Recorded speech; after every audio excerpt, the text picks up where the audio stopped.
Many of the great painters in history have been described as having periods of times or eras. For example, Picasso with the Cubist era or the Blue era. The same can be said about Bob Dylan, who apparently at this period of time in 1965, with the incredibly acclaimed album Highway 61 Revisited, has been described as his surrealist period, which I think always his music has a tinge of surrealism in it. I've always said that about his music, but this is apparently the strongest kind of examples of that, and it's also very critical of society and particularly authority of the time. So here we go, let's check this one out. This one is a donator suggested track by Carrie. Let's go. This is Tombstone Blues by Bobby Dylan.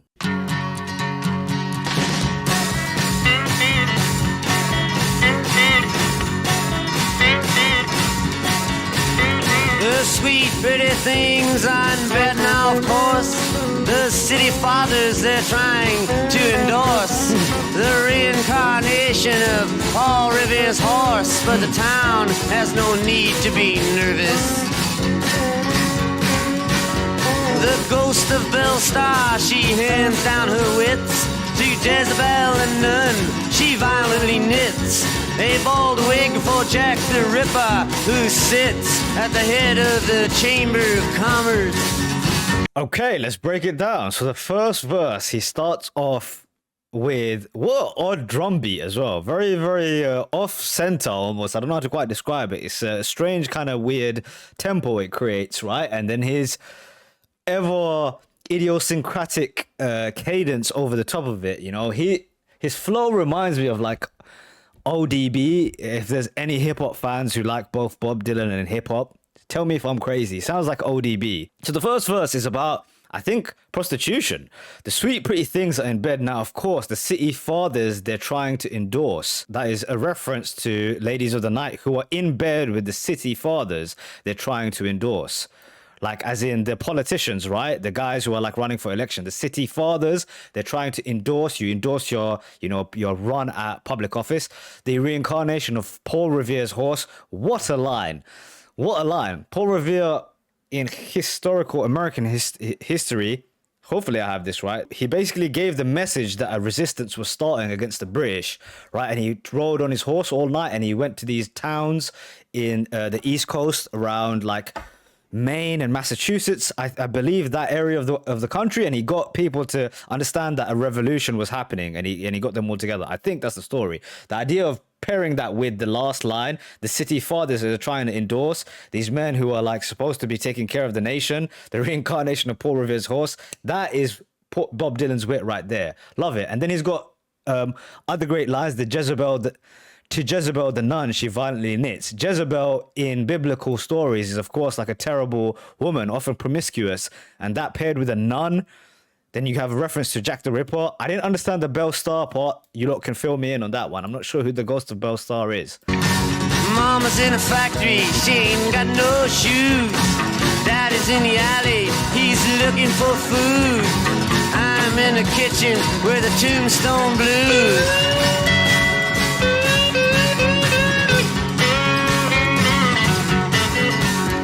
Hysterical bride in the penny arcade, screaming she moans I've just been made. Then sends out for the doctor who pulls down the shade and says my advice is to not let the boys in. Now the medicine man comes and he shuffles inside. He walks with a swagger and he says to the bride, stop all this weeping, swallow your pride. You will not die, it's not poison. Okay, I think this is the second verse is a visit by a prostitute to a doctor because she has some kind of disease she's contracted. Is that what is happening here? Screaming, she moans, I've just been made. Then sends out for the doctor who pulls down the shade and says, my advice is not to let the boys in. Is that's basically him saying, listen, this is a problem because of your occupation, love. Now the medicine man comes and he shuffles inside. He walks with a swagger and he says to the bride, shuffles inside, is that actually a sexual reference? Again, it's surrealist Dylan, right? Where he twists and he conjures up these almost vignettes at parts where you're not sure if they're connected or not. But I believe this is either like a visit to the doctor, as in like she's trying to get better, or a visit to the doctor because she's a lady of the night. And he's telling her to swallow your pride and get this job done, as in like service me. Maybe am I stretching here? I'm not too sure. Mama's in a factory, she ain't got no shoes. Daddy's in the alley, he's looking for food. I'm in the kitchen with the Tombstone Blues. Really interesting chorus. I think it goes into the imagery of the track, the idea that he's kind of describing the worst of life, or how a woman like this comes to be. Mama's in the factory, she ain't got no shoes, they have no money. Daddy's in the alley, he's looking for food. Again, poverty-stricken household. I'm in the kitchen with the Tombstone Blues. Like Tombstone Blues, like death is causing the blues to happen. Right, someone to feel down and sad, which is to have the blues, but at the same time, he's talking about blues music, which is, I think, what he's drawing from. It certainly sounds like blues music to me, aspects of it at least.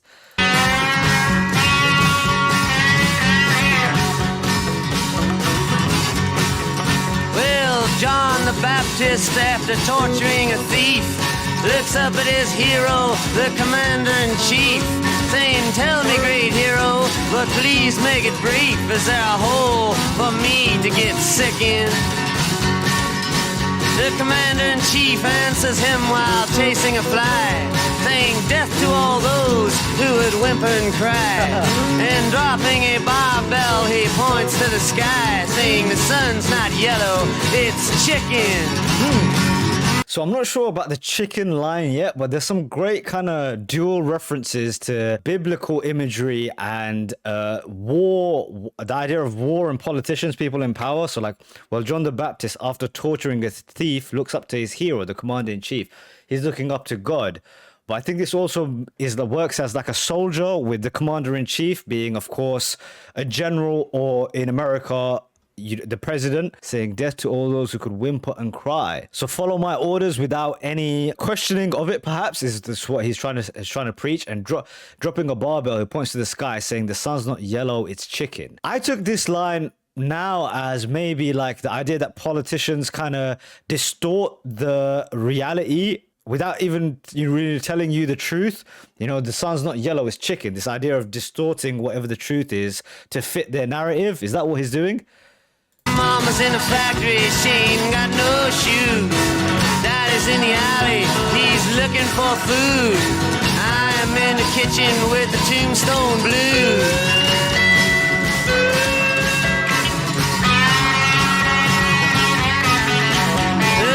King of the Philistines, his soldiers to save, puts jawbones on their tombstones and flatters their graves, puts the Pied Pipers in prison and fattens the slaves, then sends them out to the jungle. Gypsy Davy with a blowtorch, he burns out their camps. With his faithful slave Pedro behind him, he tramps with a fantastic collection of stamps to win friends and influence his uncle. Mama's in a there seems to be two parts to this track. Well, the first 4 verses at least, with the first 2 kind of following the story of a young lady who seems to be a prostitute, and then the third and fourth verse us following a more military, authoritative standpoint. And it's interesting because he's almost like a journalist, in the sense that he's really speaking to what is perhaps going on, the idea of authority misusing their power, that the streets really are filled with blues and sadness like this lady's life. But he does it in this fresh, surrealist way, where he's twisting up imagery in this strange knot he creates. Factory, she ain't got no shoes. Daddy's in the alley, he's looking for food. I'm in trouble with the Tombstone Blues.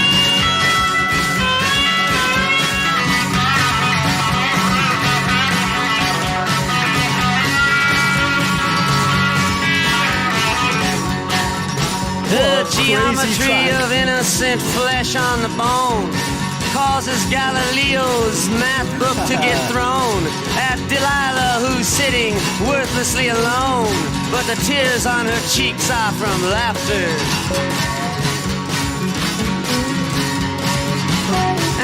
wish I could give Brother Bill his great thrill. I would set him in chains at the top of the hill, then send out for some pillars and Cecil B. DeMille. He could die happily ever after. Okay, I definitely don't get every reference here, but there's some great ones. He's like rapping in this song. It's in the same way like Lil Wayne does. I know probably not many people have made the comparison between Lil Wayne and Bob Dylan, but if you're an appreciator of hip hop, you understand what Lil Wayne does. He does a similar thing where he just takes vignettes, random lines that are interesting and witty, and he has a general thing that he connects them to, but they can just be taken on their own, which I think Dylan does. Like each line is a story of its own. And are they connected to the next line? Yes and no. So then the idea of geometry and math, and then of course Galileo, who was a scientist, a mathematician at Delilah, who's worth. So I didn't understand some of the references here, like Brother Bill and Cecil B. and DeMille. I'm not too sure who those people are, but he said something about the hill. I would set him in chains at the top of the hill. When he says top of the hill, I think that's a reference to in America, that being like the Houses of Parliament. You know, the hill is considered to be Washington, and where the Senate and stuff resides, I believe. I think that's what he's talking about there. Mama's in a factory, she ain't got no shoes. Daddy's in the alley, he's looking for food. I'm in the kitchen with the Tombstone blues.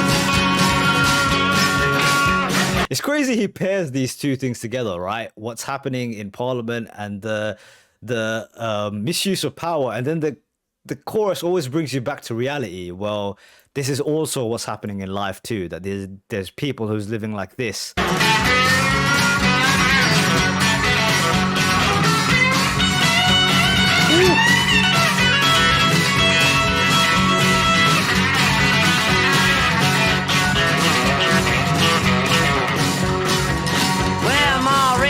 Beethoven once unwrapped a bedroll. Tuba players now rehearse around the flagpole.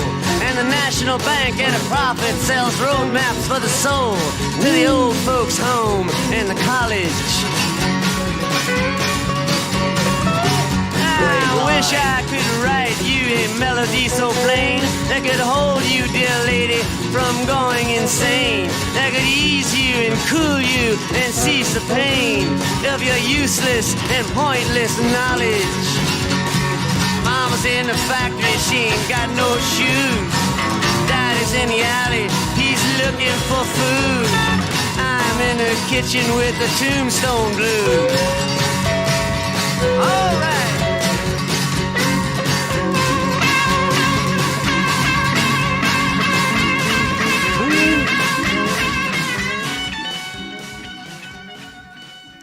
At his best, Dylan at his best. Okay, a couple of things to say. Musically, I think it's definitely one of the most interesting Dylan songs I've heard. It was just strange, his wailing vocals, the strange kind of off-kilter drum beat with the harmonicas and the guitar solos. I think that's quite rare. I wonder who was playing the guitar solo in this one. I'm not sure if it's Dylan who's doing that.